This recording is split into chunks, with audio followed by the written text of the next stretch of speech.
And welcome to today's session, SL 2015 Readiness Launch, Microsoft Dynamics SL 2015 Web Apps Installation.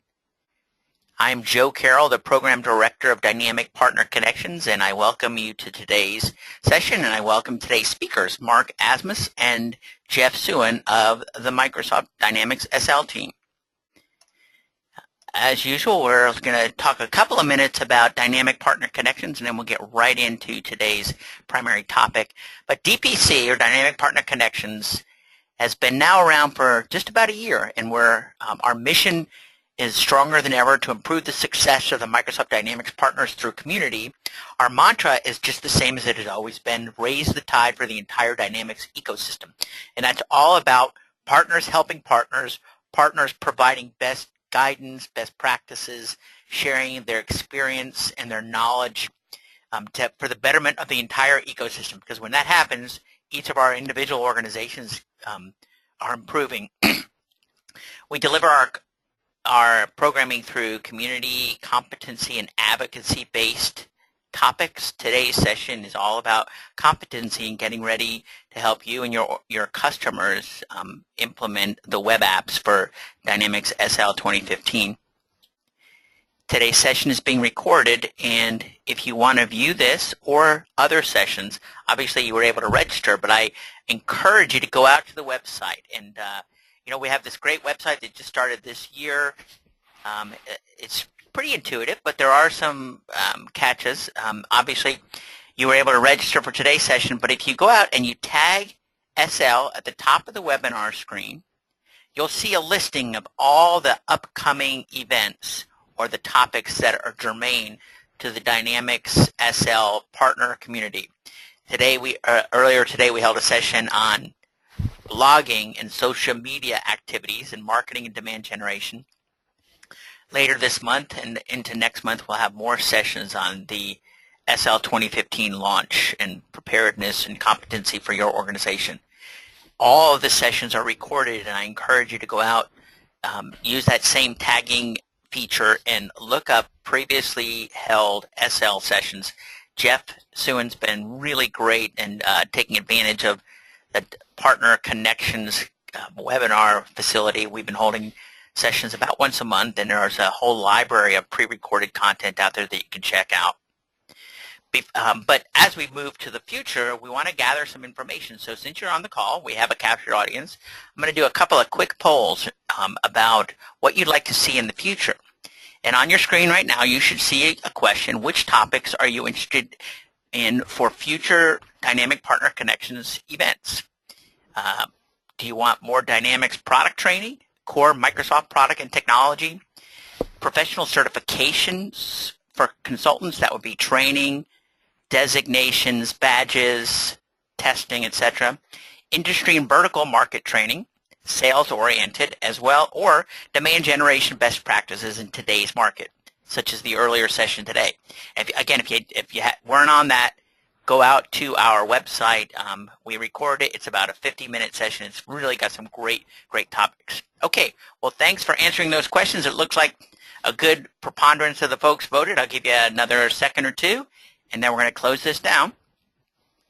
Okay, here we go. That one's closed. Now, the next question that will really help us deliver some of these.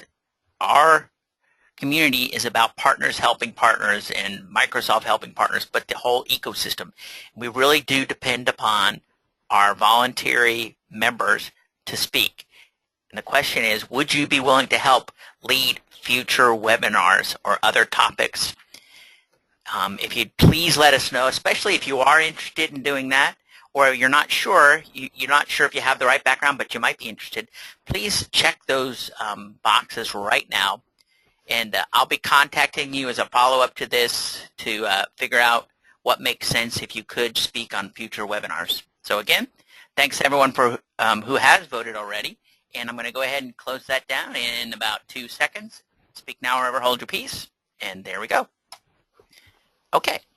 So with that, we're going to go to the next topic.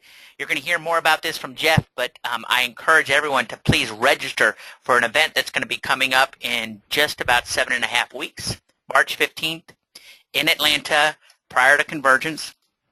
I know a lot of folks use convergence for various purposes, but pregame is held the day before convergence. It's a half-a-day free readiness, training, and networking event for Dynamics partners. Convergence is about the customer. Pregame is about partners. And we'll be covering topics, as you can see across there, marketing topics, sales topics, and the SL team will have specific sessions just for your, just to meet your needs and the topics that are most important to an SL partner. So please go ahead, if you haven't registered yet and you're going to be in Atlanta or you think you're going to be, go ahead and register now and we can prepare for your participation. Okay. And with that, we are now ready to get into today's topic, Dynamics SL 2015 Web Apps Installation. I'd like to go ahead and introduce Jeff Suen, who will take it from here. Jeff, welcome. Thank you, sir. Thank you so much. I will wait for your transfer of power, and we'll be happy. There we go. I'm going to start showing my screen.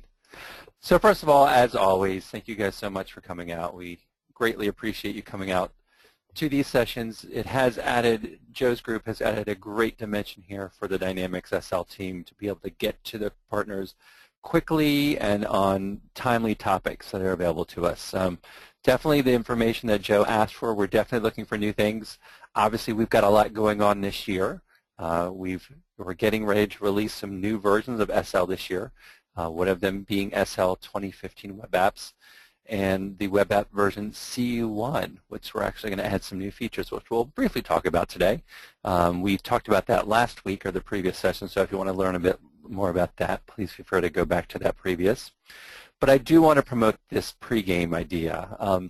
This is a great time for you to come to Atlanta before the whole madness comes, so you as a partner can get the idea of what is Jeff and the Dynamics SL team going to be talking about this week. What are they going to be pushing? What are they going to be talking about? This gives you an opportunity to hear it firsthand.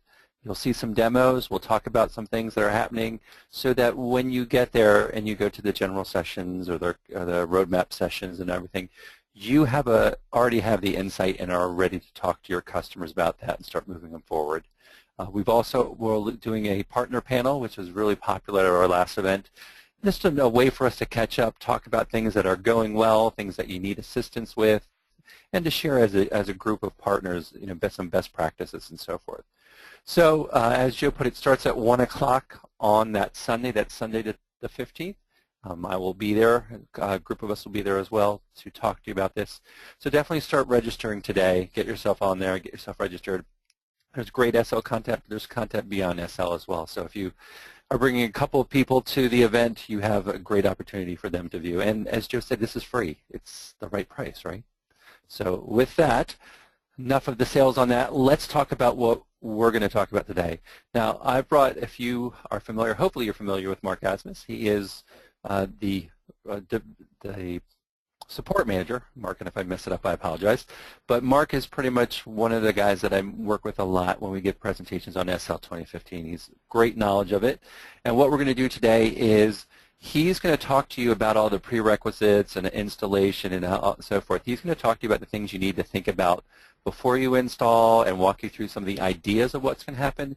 And then he's going to turn it back over to me to show you that even a marketing guy can install this. So we're going to kind of tag team with that. Now with that, I'm first going to give you some of the high levels. I'm sure you've seen this a million times. Let's just kind of get this out of the way, but talk about, web apps. What are they? Why are we doing them? As you all know, we've had remote access before to SL, which was kind of a web access using our business portal. But as you guys know, the technology we use for that does limit to where we can access it. So it does limit to basically a Windows-type desktop is usually your best experience for something like the business portal. And that's why we've created something called the web apps.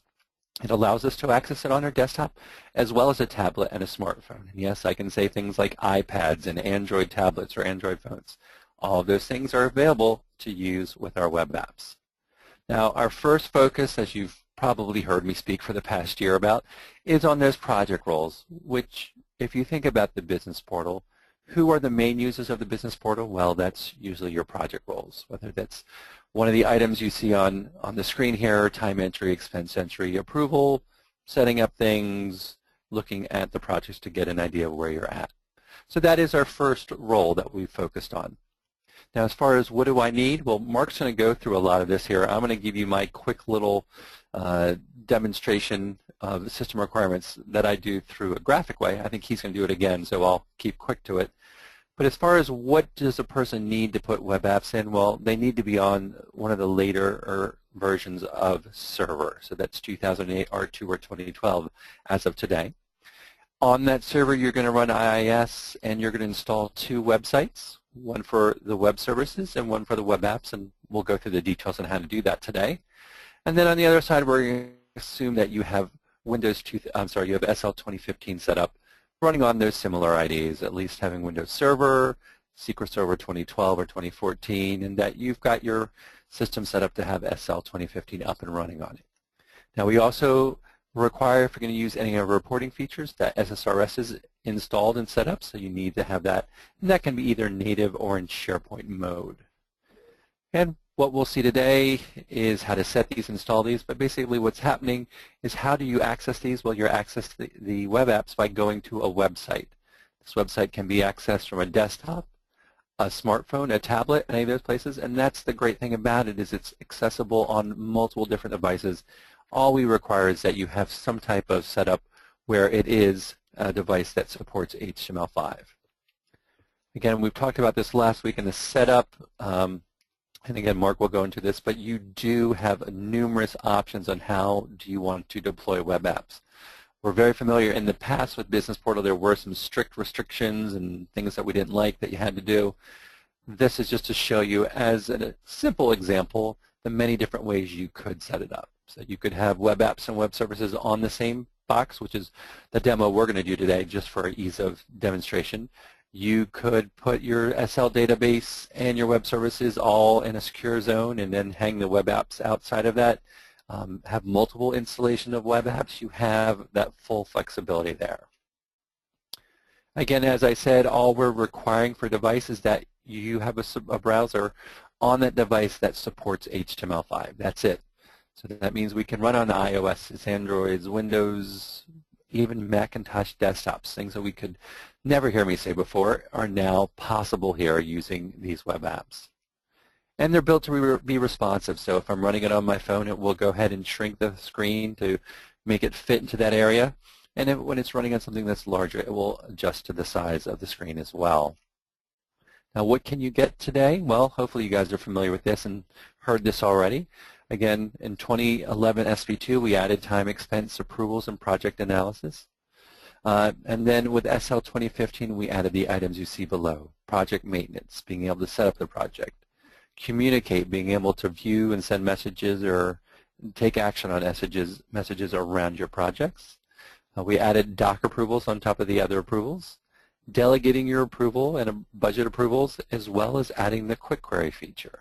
Again, if you haven't seen these, there is a webinar we recorded a couple weeks ago that you can view on that to get an idea of how that works. What's coming out next? And this is going to be a big thing that we'll talk about when we get to the pregame, is walking you through a lot of the demonstrations on the new items that are coming in CU1. What you'll notice in CU1 is that we're going to be hitting parity with what the key project features in Business Portal that are available will be, and going beyond that. So you'll see things like the ability to look at reports, the payroll time card and advanced time card entry, item request entry and item request approval. So you're, oh, yep, I've heard of those before, Business Portal. And then we're going to add some entire modules like the budgeting, project budgeting module. The employee utilization module will be available all online. And then things like employee rate maintenance and employee resource maintenance will be available. Again, screens previously not available in the Business Portal, but now will be available in the web apps. And then being able to assign users to tasks in the project maintenance screen, as well as this very exciting thing, which I can't wait to show you guys, is project planning by resource or by project, where you can actually view who's currently working on a project and a task and drag and drop people off of tasks, all in a web interface that can be run on any device that you're running. So exciting things coming. Again, that's a lot of the stuff that we're going to be showing off at Convergence to get people excited about and see them, because it'll be releasing shortly after the Convergence timeframe. Okay, enough of my talking. What I'm going to do now is kind of turn this over to Mark, who's probably going, Jeff, let's go. We've got a lot to talk about. And I'm going to let him start by talking to you about the web service prerequisites, the web service installation, and then, again, as we said before, he's going to jump in and let me actually do it live to show you that it's really possible. Mark? Great. Thanks, Jeff. Yes, so as Jeff mentioned, we're going to talk a lot about the prereqs and the deployment. The biggest focus, if you're planning out a deployment for a customer, it's really, your focus really wants to be on the prerequisites. If you can get all those prerequisites installed and deployed and configured correctly, your actual web service and web apps deployment should run pretty smooth. So we're going to spend a lot of time on those prereqs here. Let's see if I've got. Hey Jeff, can you, oh, there we go. All right, so, oh boy, okay. So the first place, obviously, to start is with that deployment PDF, the actual deployment guide. We're going to try and follow along with that in this presentation as well, but that's something you're going to want to have handy.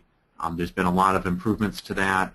If any of you were early adopters of the Web Apps 1.0 or Web Apps CU1, a lot of feedback that we've gotten from that has been put back into this deployment guide to get more specific on some topics, cover additional topics, and organize it in the best possible fashion, and we continue to improve that. So when deploying web apps for 2015, hopefully this deployment guide will get you through it.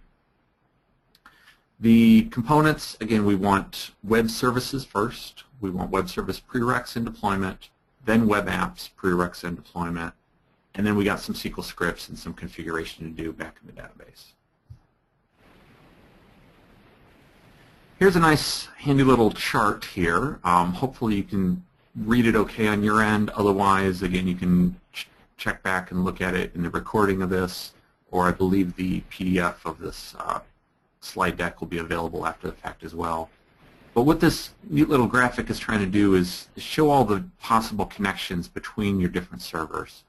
This can be really handy if you're planning out, maybe a customer has some specific firewall requirements or security requirements or things like that, and you need to know what server needs to talk to what other server. So in here we can see the web apps IIS machine right in the middle talks to the web service machines, so there needs to be a connection there.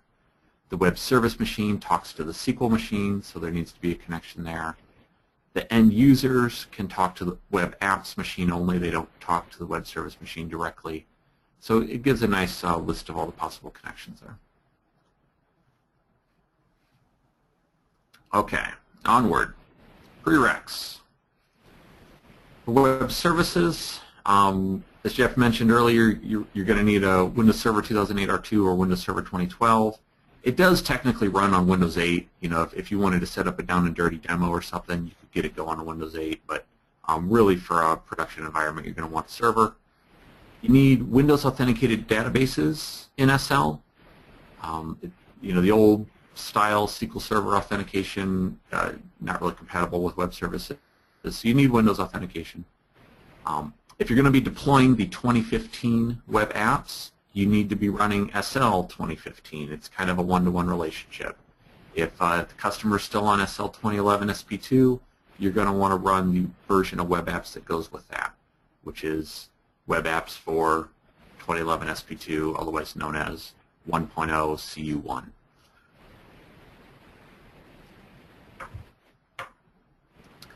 CU1.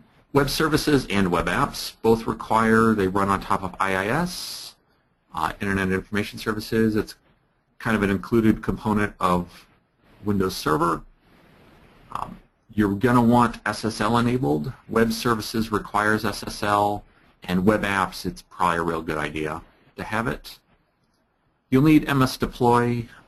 There's a link to it there if you wanted to install it ahead of time. Otherwise, when you run the deployment, it'll prompt and tell you to install it. So it's not something you have to think about ahead of time unless you want to get it out of the way.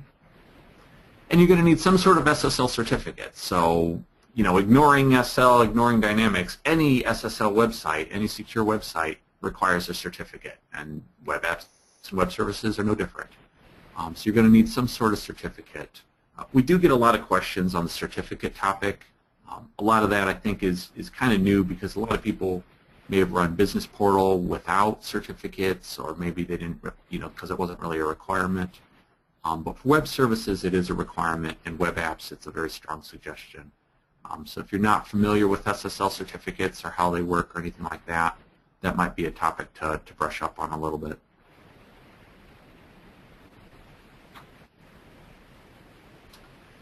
We also need .NET Framework 4.5, which is kind of a requirement of SL 2015 anyway, so that shouldn't be any big deal. There's also a Windows Process Activation Service feature and all sub-features. So we're going to see two things that sound very similar, WPA, or Windows Process Activation, or WCF, which we'll see in a later slide. You need both of them. They're just components of Windows Server. You turn it on and off. There's a link there for more information of what that looks like. And here's a screenshot. Hopefully you can see it okay. It's actually a series of 3 screenshots to kind of illustrate. This is where we're going to turn on Windows Process Activation, along with a lot of the other prerequisites. A lot of the prereqs are a matter of going to Add Features Wizard or Add Roles Wizard in Windows. The screenshot in the middle here shows what Server 2008 looks like. The screenshot in the top left shows what Windows 8.1 looks like, and the screenshot in the top right shows what Server 2012 looks like. Same idea, slightly different look and feel, but the idea is you're looking for add features, add roles within Windows to turn on a lot of this stuff.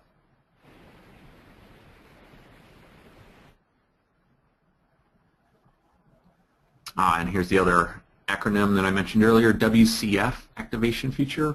And there's a link there with more information on what it is and what it does. And then here's more details about once you turn on WCF, there's some sub-items that are required, HTTP activation, named pipe activation, TCP activation. When in doubt, go ahead and turn them on. Obviously, you don't want to turn on a whole bunch of stuff if you don't need to, but this kind of details out the minimums, along with the deployment guide.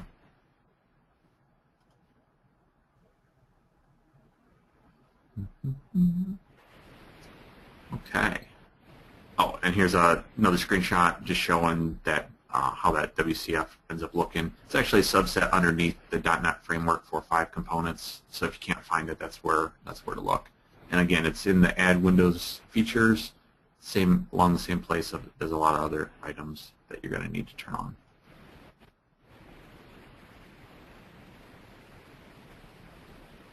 All right, MSDTC. So I said earlier we in support have been getting a lot of questions about SSL certificates, so that's item number 1 to read up on. MSDTC is item number 2 to read up on. This is the other tricky spot, or occasionally can be a tricky spot that we get questions on. MSDTC is required. There is an entire section in the 2015 deployment guide that gives some recommended configuration on that, so I'd check that over. Essentially, MSDTC is used for communication between the web apps and web services, and between web services and SQL. So if those are deployed on 3 separate machines, you have 3 separate machines that need to be able to communicate with each other using MSDTC. Microsoft Distributed Transaction Coordinator, it's a component of Windows, so it's nothing you have to download, it's nothing new you have to install. It's already in Windows. But there are some configuration settings that allow these machines to talk to each other. By default, it's locked down. It's assuming Windows is assuming you're not going to use it, so it's locked down and it's essentially not opened up for use. We want to make use of it, so you need to open it up to allow these machines to communicate with each other. So if you're going into a new deployment, this is a spot to spend some time on. And actually, we got a question about whether restarting the DTC service impacts SL users.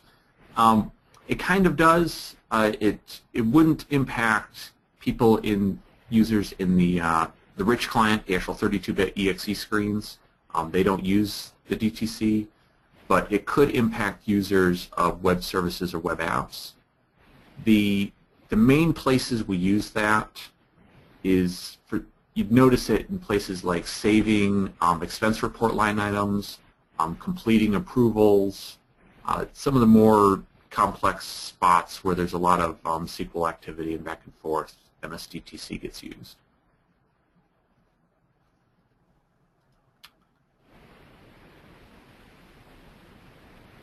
And here's a screenshot of what that looks like. It's buried deep within component services of Windows. And again, the deployment guide details out what needs set here, but this is kind of what you're going to be looking at. Turning on network DTC access, allowing remote clients, allowing inbound, outbound, things like that to turn it on.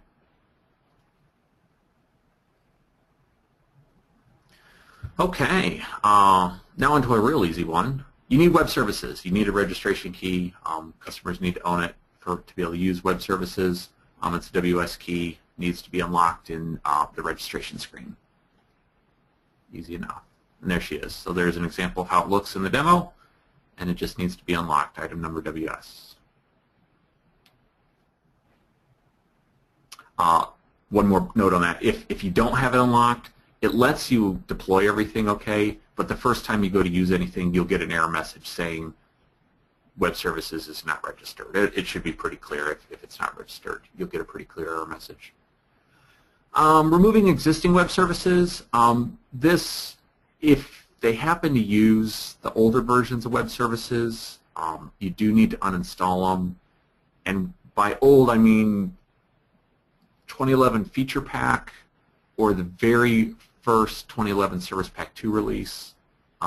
If in doubt, go to Add Remove Programs. If you see SL Web Services, just remove it. If you don't see it there, you don't need to worry about it.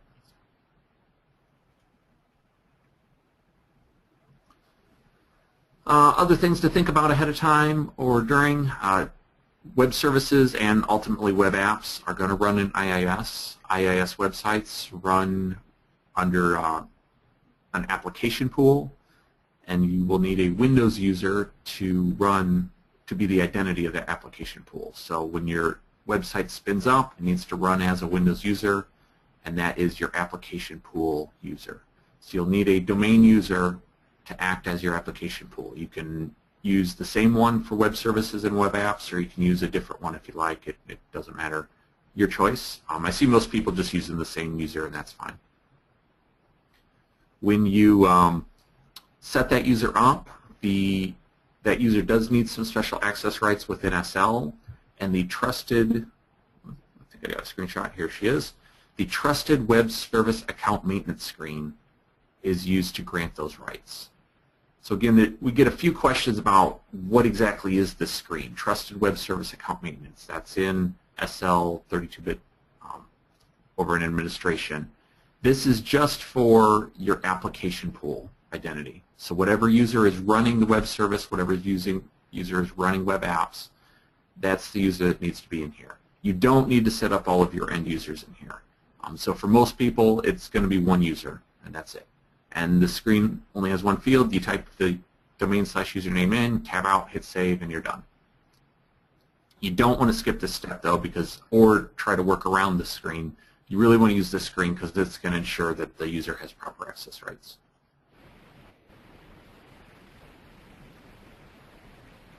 Okay. Well, we got through the prereqs, and now it's on to the actual deployment. Jeff, I think you get to. Oh, no, not yet, I guess. Deployment. Again, we kind of talked about this. It deploys on IIS. You need a certificate. It creates a site. It creates an app pool. It does all that for you. Windows Firewall, it'll take care of that for you as well. You can always overwrite it after the fact. No worries there.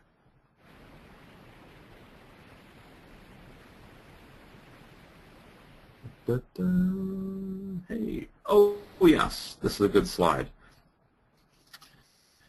This talks a little bit more about SSL and certificates. You know, the discussion about SSL gets a number of slides in this PowerPoint because it is pretty important.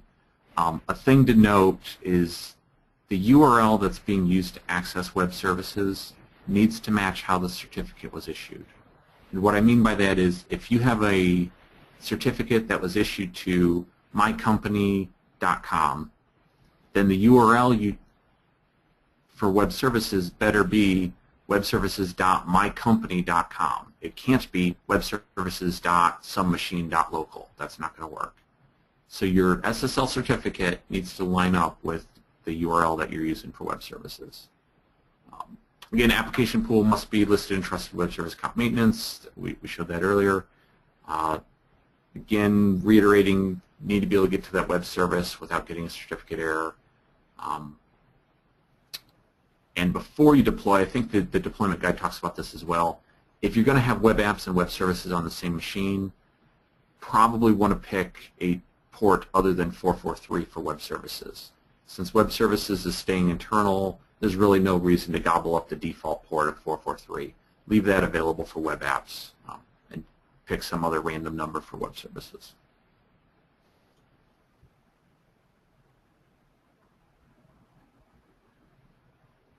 Cool. So when you're ready to do the deployment, here's a screenshot of the actual sort of install files that you get when you download web apps. You get the end user license agreement, you get the web apps deployment exe, you get the PDFs, you get the web services deployment exe, and then the SQL scripts. So to start, we're going to deploy web services, and so you want that web services.exe file. And now we get the demo. All right.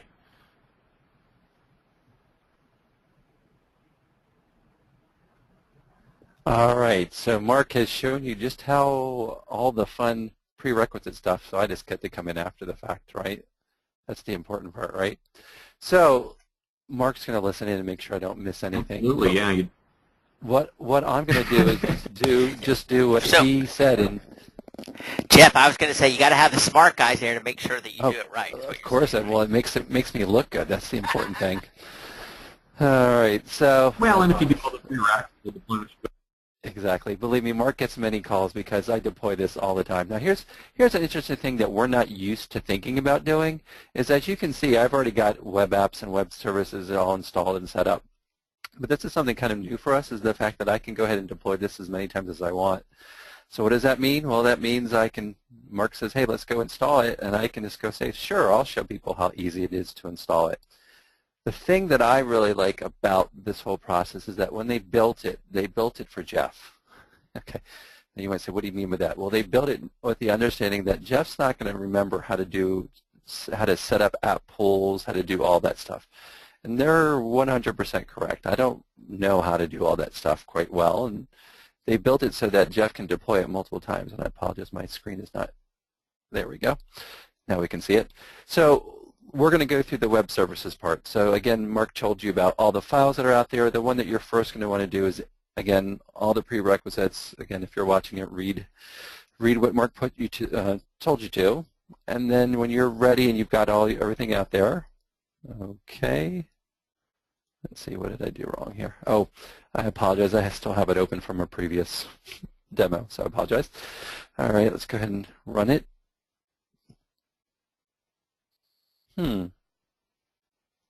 Mark, I have no idea what that is.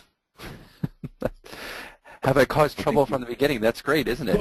No, I think you should be safe to ignore it. I think it's saying you have an old website in IIS that doesn't actually exist on your hard drive anymore. So. Oh, okay, which is very true because mine is, as you can see, I deploy it many times for many different tests. So here's the first thing. First thing is you need to create a site that you're going to put this site on. So you need a web services site. Here's the thing that I like. I could, if I'm an IIS guru, I could set all my sites up in advance. Fine. If you know how to do that, great. All you need to do here is go here and select one of those sites. But if you don't, and you're like me, then you can go ahead and create a web services for the 121 demo. I'm just going to keep it web service for my 121 demo site. After I type in that value, it's going to say, okay, you're creating a new site. If I would have chosen one that's already out there, it would have populated my physical file location. But since it's brand new, it's saying, okay, tell me where you want to put it. So to put that in there, I could type it in if I knew the location, but I'm just going to use my handy-dandy browser here, and I'm going to go ahead and put it out there. So I'm going to go to my computer.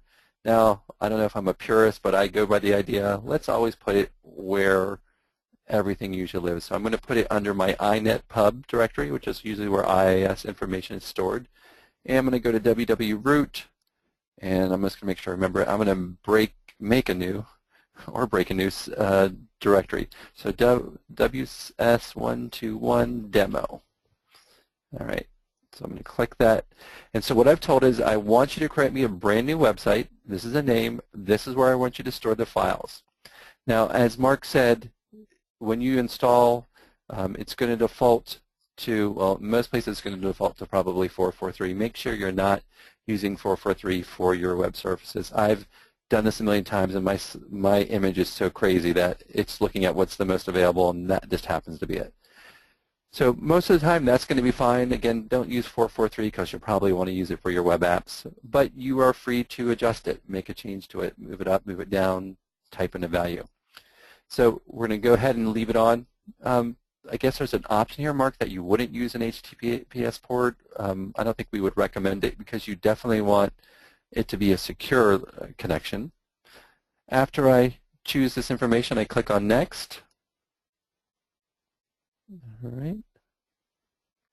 Oh, I'm sorry. I missed a total spot. Sorry. One of the things that Mark said is important that you also have to do a certificate. Now, I'm doing this for internal purposes only, meaning just on this image. So I've created my own self-signed certificates, which we can talk about that a little bit later. So I have some that are already out there. So I have a web service. I do need to have one of those for internal purposes, or, hey, I just want to set this up for my client so they can understand it. It is okay to do a self-signed certificate for internal purposes initially. So that is possible, but if you are going to put a site like web apps available to the public that they could get to, you definitely want to get a real, live, valid certificate that can make sure that it is secure. After we type that, as Mark was saying, the next thing is we need an app pool. Again, if you're an IIS guru, you can go ahead and choose any of your app pools that exist already. And I'm going to show you the nice part about it here is it's my web service app pool for 121. Again, I can just give it a name. It will take care of putting everything that it needs in there. Now in my demo image, everything is SL admin. As Mark said, you're going to choose an ID that you're going to use most of the time for your app pool accessibility. It does require that I do know the password here, so I need to put in that lovely password into the system. Again, it's going to make sure I put it in correctly by confirming. So once I put that into the system twice, I hit proceed, and it looks like I did type it in wrong. So it's an example of when you don't type it right, what will happen. All right, it's that lovely pass at word one, P-A-S-S at word, whoops, P-A-S-S at word one. Same password that we use throughout the image, so you're probably not surprised by that. The next thing is it's going to give a list of the web services it's about to install. Now, in theory, could I turn off some of these? Sure, but they're small, and for the most part, it wouldn't make sense in my mind to turn off any of them. But if you were doing a deployment and you only wanted to do the custom web service, turning this off would give you that option. Now, I've deployed this many times, so it actually has some defaults that you generally would not usually get. Like the SQL Server name, where is it located? So I needed, initially you're going to have to put that in there. And then also, what is the system database? Again, it would be blank initially because it wouldn't know what the SL system database is. And then you would have to type those in. There is no lookup, but you just need to type it into the system. Next, I would go ahead and click on Next. And what it's done is everything has been copied over. But this is another great step. Now we run the verify process. When I click verify, it's doing the following. It's saying, hey, does the IIS site exist? Yes, it did. Does the application pool exist? Check, it did. Is the Windows firewall open at the correct ports? Or are all the ports correctly opened up? Check. Does the application support the .NET 4.0 framework that we need? Yes, it does. Can you access the SL web service that was created? Can it be contacted? Yes. Are permissions set correctly on the folder? Yes. Can Dynamics SL database be contacted? Yes. If you get that all correctly, all the checkboxes come up and it goes to the end. If you had any errors, it would have stopped and not giving you a checkbox and popped up a screen which would give you some information to read. And then this lets me know that it created it. Important point, I generally keep this open, but you want to make sure you can connect to this site. So if I click on this link and it is a hyperlink, this is a good sign. This tells me that it is successfully connected to the site. It's gotten there, it's giving me the right information. You'll see more, he'll talk more maybe about later, but this is a good sign. If I'm getting an error message before that, that means that something has gone wrong or something needs to be looked at. Mark, does that sound good? Yeah, that sounds real good. And I guess before you move away from your demo machine, there were 2 questions that came up, which I think we can answer pretty quick. So now that web services is deployed, we kind of see the end result here. You were able to browse to the link, which is awesome. Can you, in Windows Explorer, can we head out to that CINet pub directory to take a look at that real quick?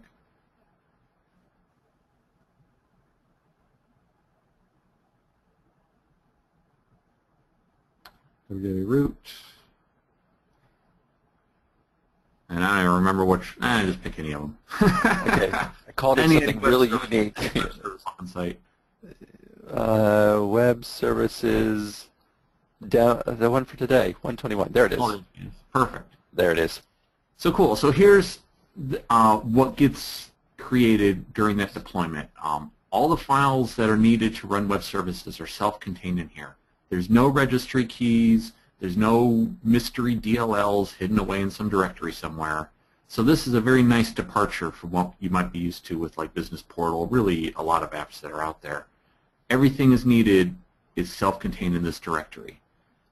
If you ever needed to point web services to a different database, to a different SQL Server or different database, you can either redeploy, and we saw how relatively simple that was, so redeploying is an option, or this web.config file that's highlighted.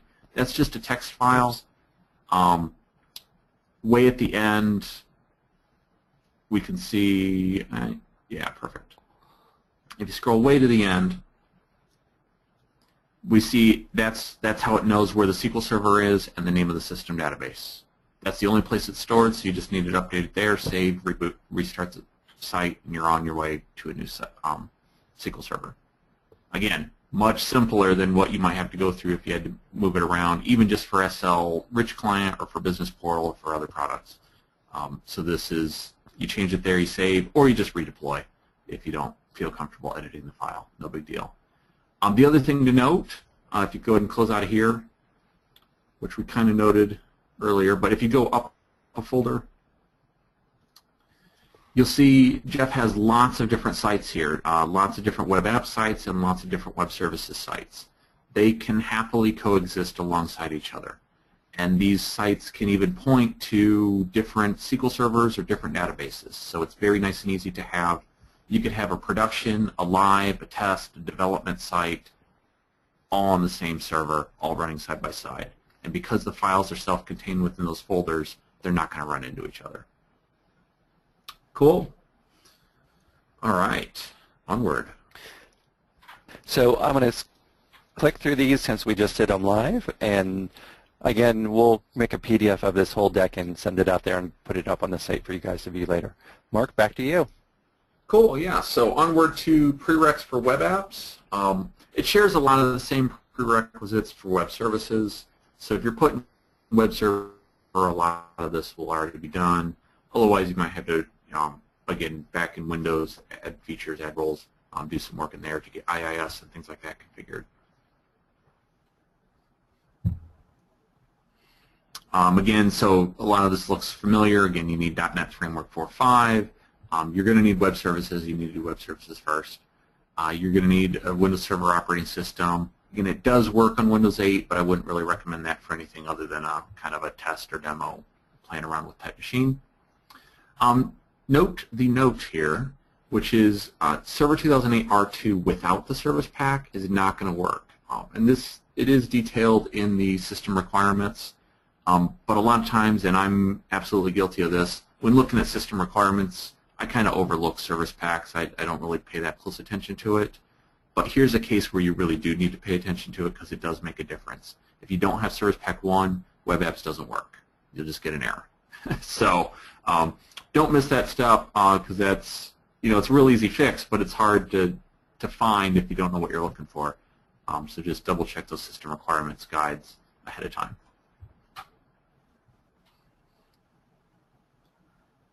Another prerequisite is OpenXML. Again, you can do this ahead of time if you want to get yourself prepped. Otherwise, if you forget to do it, it's not a big deal. When you go to deploy, it'll prompt you, and that's an example of the prompt down there in the bottom right. It'll say you need it, and as soon as you click OK, it'll take you right to the download web page. On this download web page, if you can read it, in the top right, you're going to be given two options to download. You only need the smaller one. You don't need the full SDK tool. So when given a choice, you only need the smaller of the two files to download and install. A lot of times these websites are going to try and upsell you on a lot of other things, but really all you need is the small OpenXML 2.5, and that'll get the job done for you. Prerequisites on the client side, you need an HTML5 browser, so that means Internet Explorer 10 or higher, most newer versions of Chrome, most newer versions of Android, Safari, iOS, pretty much any modern or recent browser should do the trick. When you're looking at Internet Explorer, again, you need version 10 or higher. You also need it to be running not in compatibility mode. When you run a website in compatibility mode, it kind of reverts to behaving like it does in IE 8 or 9, and it disables a lot of the JavaScript and HTML5 scripts that are in there, so it's not going to work right. So you need Internet Explorer 10 or higher, not in compatibility mode.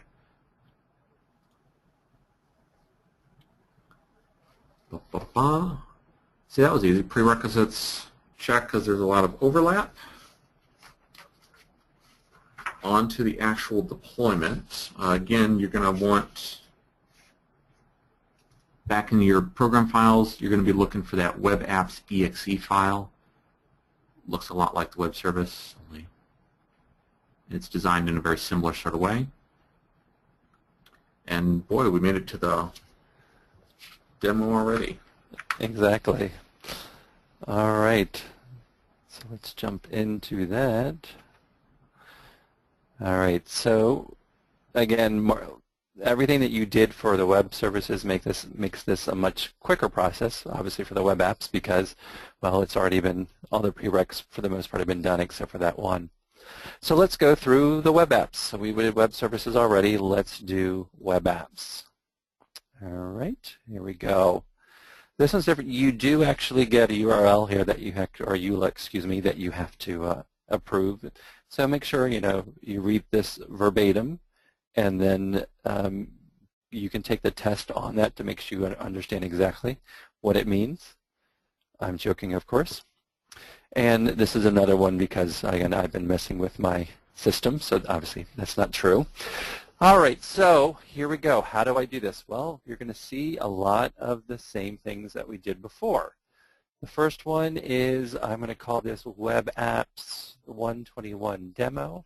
Again, if I had already set up my site, no problem. I could choose it from the drop-down list, but I'm going to choose to create a brand new one. Now, how do they know it's new? Well, because I typed in a new name that doesn't exist, and when I tab off it, it goes, oh, that's new. So tell me, Jeff, where would you like to put it? I go ahead and choose the location. Again, we're going to go back to our inetpub directory.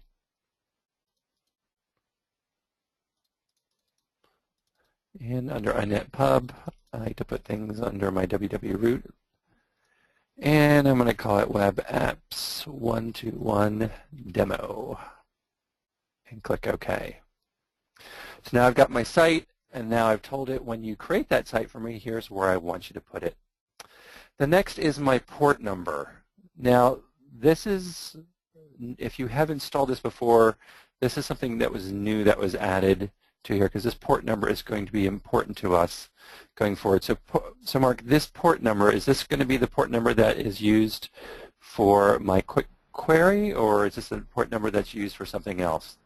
No, this will, yeah, so there's a couple different port numbers that come up in this config console. So you almost need a little notepad to keep track of what you're putting on what port. Yeah. So earlier in the web service deployment, you got to pick the port number for web services you also get to pick a TCP port number. Ah, that's what it is. Okay. Over here, now we're picking the port number for web apps. This will be the port number that the external users will pick. And then on the next page or the page after, then you have to punch in 2 other port numbers. So. All right. So it's going to default to this one. Mark, does it generally default to a port that's available? Yeah, it essentially looks, I think it starts at 443. If that's available, it will default as 443. Beyond that, it'll just go to the next, it'll just look at the highest one and add one. Add one. Okay. All right. So that's good there. Again, mine's different. Most of you are going to see 443. That's what you're going to see. So just note that. The next is my application pool. Again, I've done it many times, but as I like to say, it's the thing I like about it is my web apps 121 demo. I can create a brand new application pool. As far as my identity, Contoso, in my case, is always Contoso SL admin because they're kind of my catch-all person in my demo.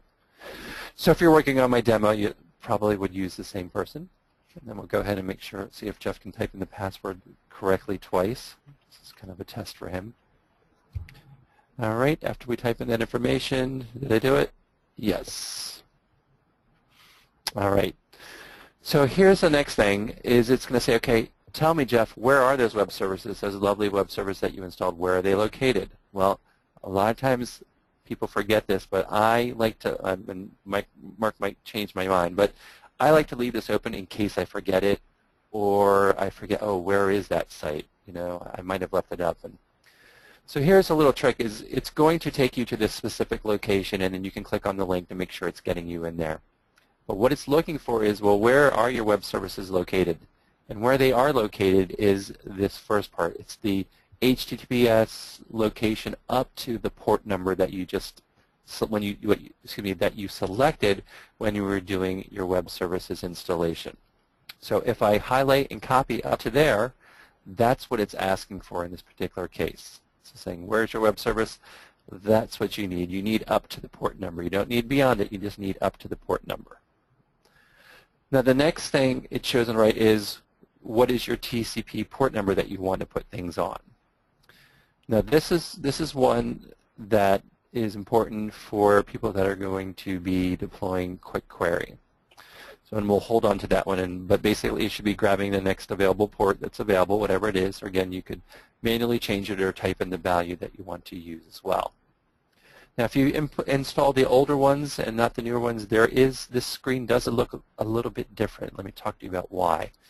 So out of the box, it's going to come with this use default protocols, which means for every different web app that it's putting in, you know, time entry, the login, project, it's assuming that you're going to be storing that information on an HTTPS site or a secure site.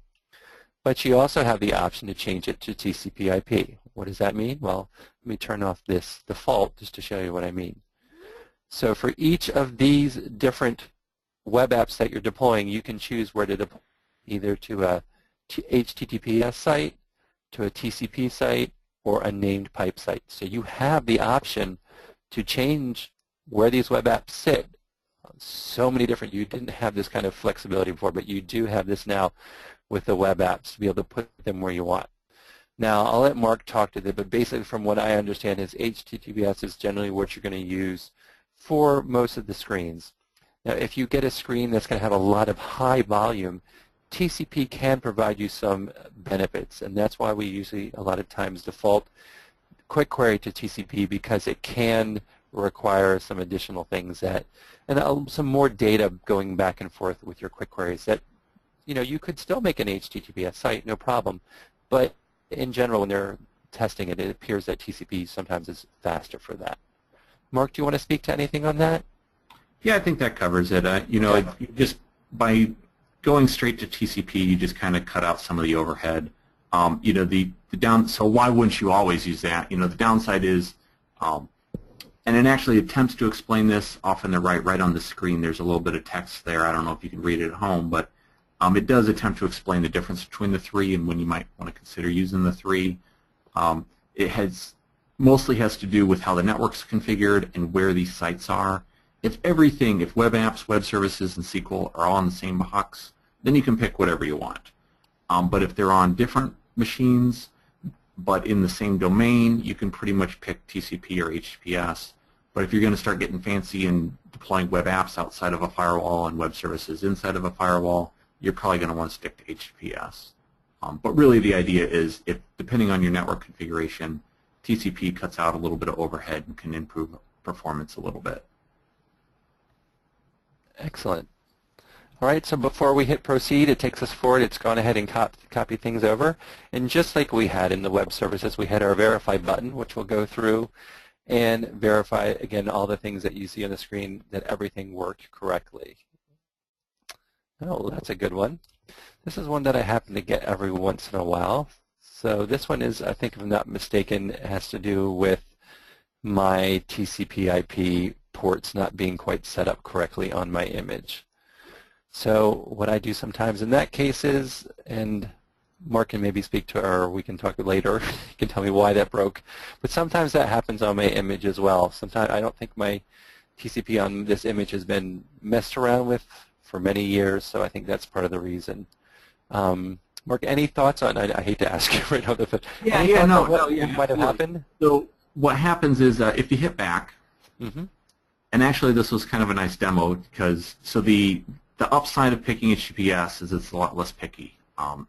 The upside to TCP is it's a little bit faster, but with a little bit faster comes additional configuration requirements. In this case, in order to be able to pick TCP, we need to pick the right TCP port number here. It needs to be something that's not already used and needs to line up with whatever we picked in web services.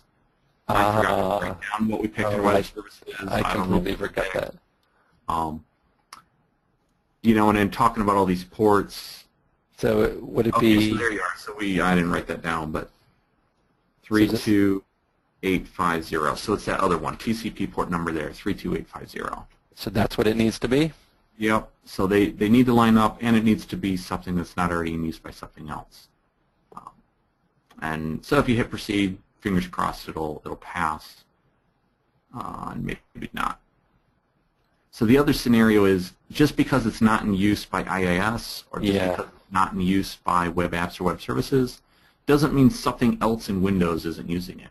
You know, file sharing uses TCP ports. Remote desktop uses TCP ports. Active Directory uses TCP ports. So you might want to get familiar, find a favorite link out on the internet that describes the default assignment of various TCP ports, so that you can kind of avoid using commonly used ones. You know, which is obviously what I've done. Yeah, so we're probably bumping into one that's already used by something else. Yeah, because I try to do it. I've been doing this, 10, 15, 20 times, so they probably have used the same port or bumped into it many times. So yeah. So what we've done here is from the end here, you're going to get a link, and it's taking me, and you can see that it's got this up here. Now we're at the top of the hour, so I do want to give Mark a couple minutes to talk to you a little bit about the setup, Mark. If that's correct, that's what we're going to talk a little bit about, the setup in SL, if I'm not mistaken. Yeah, and one, can you bring that back real quick? Sorry. Sure. One quick tip, just because we have it up. Earlier I mentioned Internet Explorer needs to not be in compatibility view. The quickest, easiest way to tell whether things are going to work right for you is notice how nice and rounded all these fields are. This is nice and rounded. The Windows User ID box is nice and rounded. If things are rounded off, you're good to go. If things are really harshly square, you're probably not going to be good to go. Eventually, you might be able to get logged in, but eventually it's not going to work for you. And that's almost always because you're not in you're out of compatibility view. So, okay, rolling along. Let's set some things up here. Yep. So with that, it is the top of the hour. We're going to go for a few things real quickly. So Mark, and then we will answer any questions as well. So Mark, I'll let you go ahead and take over. Cool, yeah. So after things are deployed, the last two things to do are run these SQL scripts. There's not too much to them. You just open them up and fire them off. There's one for your application database and one for your SL system database. You load them. You don't need to change anything. You just execute them in SQL Server Management Studio, fire them off, and you're done.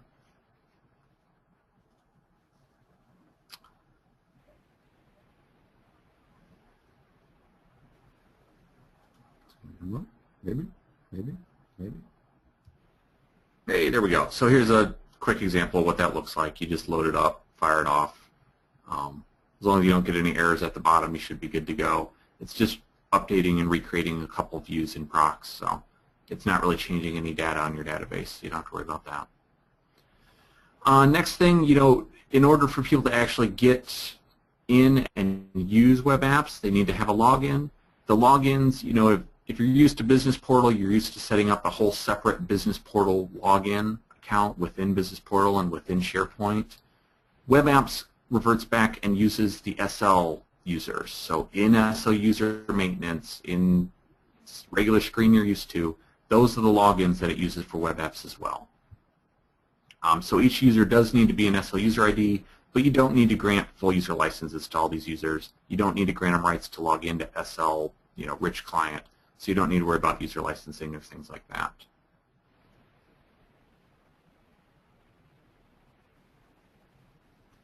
They are going to need some access rights. Again, if you're used to Business Portal, you're used to have to checking off Business Portal roles and SharePoint roles and figuring out which one is which and all that stuff. Web apps and web services reverts back to using the access rights maintenance screen that we're used to. There are access rights to screens, which primarily begin with MD. Those are all the web apps. Quick query, also it feeds off the same quick query access rights as Rich Client does, so that gets a lot of reuse.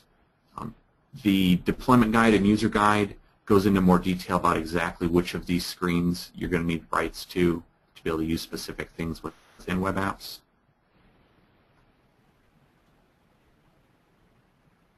And here's what that looks like. Again, you're in access rights maintenance that we're used to, and all the web apps things begin with MD, the module called MD.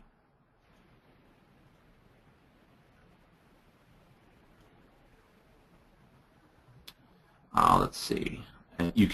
There is preload functionality, so if you just want to create a group or give a user full rights to everything in web apps so they can get going, you can preload web apps and quick query there.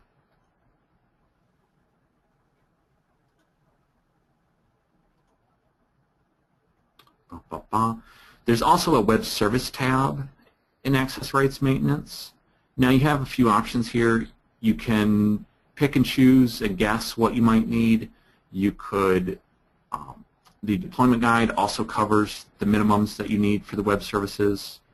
Otherwise, there is a sort of a shortcut SQL store proc that you can run that will automatically populate this web service tab and give you all the rights that you need.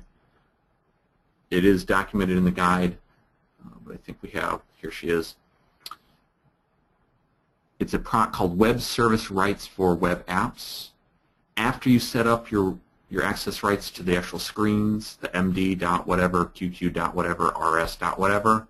Once you're happy with how that's set up, then you can go into SQL and just run this store proc, web service rights for web apps, and it'll automatically assign the web service rights that are needed. Saves you a little setup time and helps prevent some data entry errors or missing something like that.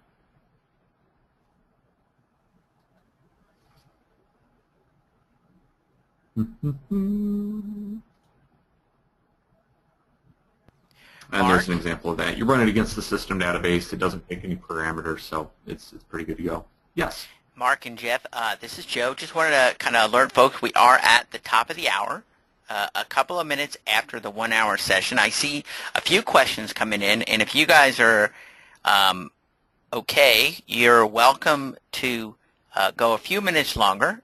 For those that are attending, if you have additional questions, please do ask them. I did notice one that just came in from Ratush Kapoor, asking about the machine name is slservermydomain.com. We buy certificates for web service and web apps. Do we need to provide this URL? Yeah, and that's, I just saw that question and now I don't see it anymore.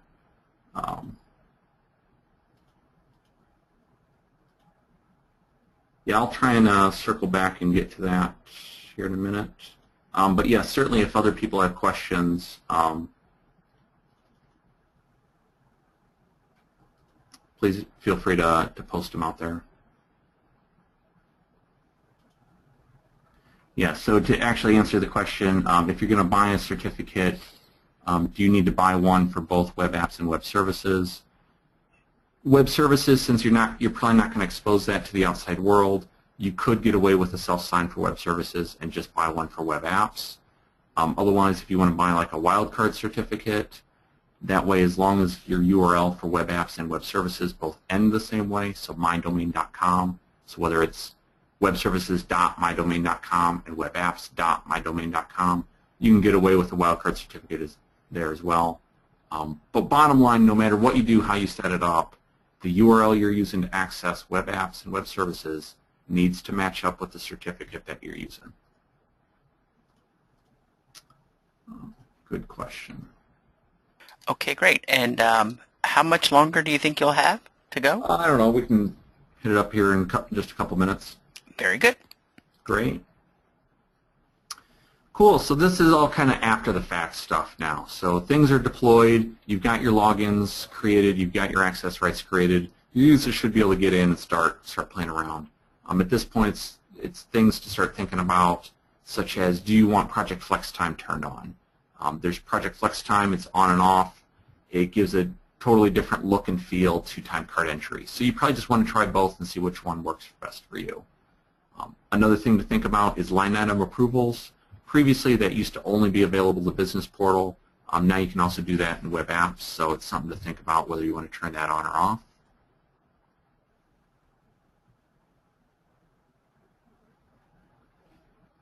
And here's screenshots of where you would do that, where you turn on web enabled or line item approval. That's back in the time and expense setup screen. Week maintenance, you're going to need weeks if you're going to enter time cards. Most existing customers are already going to have their weeks set up. Otherwise, you'll want to set up new weeks in week maintenance, and that's a rich client screen. Really anything you're going to do in time and expense module, you're going to want week ending dates. So just make sure to have some weeks, otherwise you're not going to be able to enter time cards.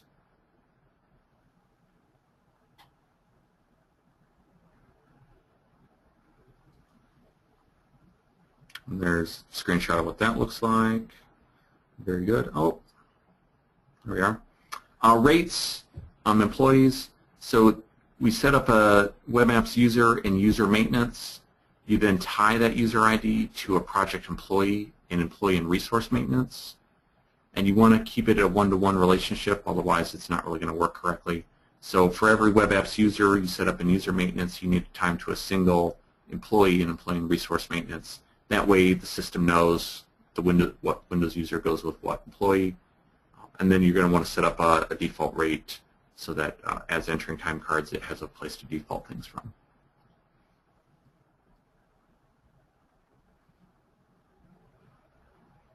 And there's a screenshot of where you set that, because most users might not have made use of that field before. So in employee and resource maintenance, in kind of the middle there, there's a user ID field. That is an SL user ID, and you can PV on that and pick the one, but that's how it ties all together. So SL user project exec is tied to project employee EO1239. That ties it all together, and now the system knows who's who.